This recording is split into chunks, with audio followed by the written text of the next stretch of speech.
Madhav reality company એક મકાનથી લઈને 1000 મકાન સુધી કઈ રીતે? 2014થી હું લોખંડ સિમેન્ટમાં આવ્યો. પછી આપણે અલગ અલગ માર્કેટિંગ આ તે કરીને આપણે કામ કરતા હતા. ત્યાંથી પ્રેરણા મળી કે ભાઈ આપણે મકાનો બનાવવા જોઈએ. મારા મિત્ર મંડળ જે હતા, જે અમે સાથે રહેતા હતા, તો એ બાંધકામનું જ કરતા હતા. તો એને હારી એની ઓફિસે બેઠા હોય અને એમ થયું કે ભાઈ કાંઈ નહીં, બાંધકામનું ચાલુ કરીએ. તો મેં પહેલાં એક મકાન જે બનાવ્યું કે ભાઈ મેં જૈન ભાગીદારોને સમજાવ્યા, લોખંડ સિમેન્ટ મારે ભાગમાં જ હાલતું હતું કે ભાઈ આપણે બાંધકામમાં જઈએ. તો એને મને એવું કીધું કે આપણો અનુભવ તો નથી, કીધું આપણે મારે મિત્ર ખાસ કાયમ હારી રહેવાવાળા 8-10 વર્ષથી હારી, અને સાંજે બેસીને બધી વાતો આ તે સાંભળેલી.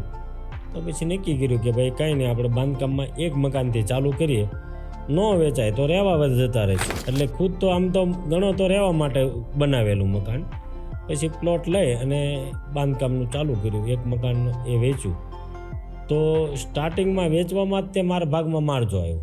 તો પછી એમ થયું કે ભાઈ ભાગીદારો કે આપણે આવડજો મારજો નથી કરવું. કીધું હવે આ મારી જે મિત્ર જે કામ કરતો હતો એ આરજા મારજાના લેવલથી જ કામ કરતો હતો, એટલી લાઈન તો આપણે લગભગ ક્લિયર હતી.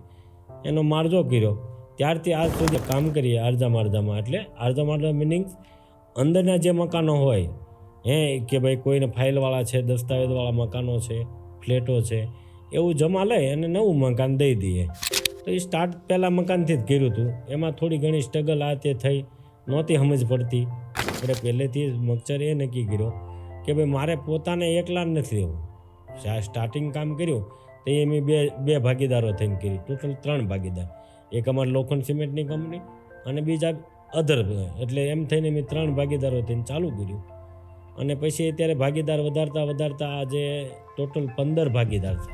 તેમાં એમ થાય પગારવાળાની જરૂર છે તો પગારવાળા ન રાખ્યા અને હારી ભાગમાં બેસાય. આવી રીતનું મોટું કામ કરી અને આજ માધવ રિયાલિટી તમારી નજર સામે છે.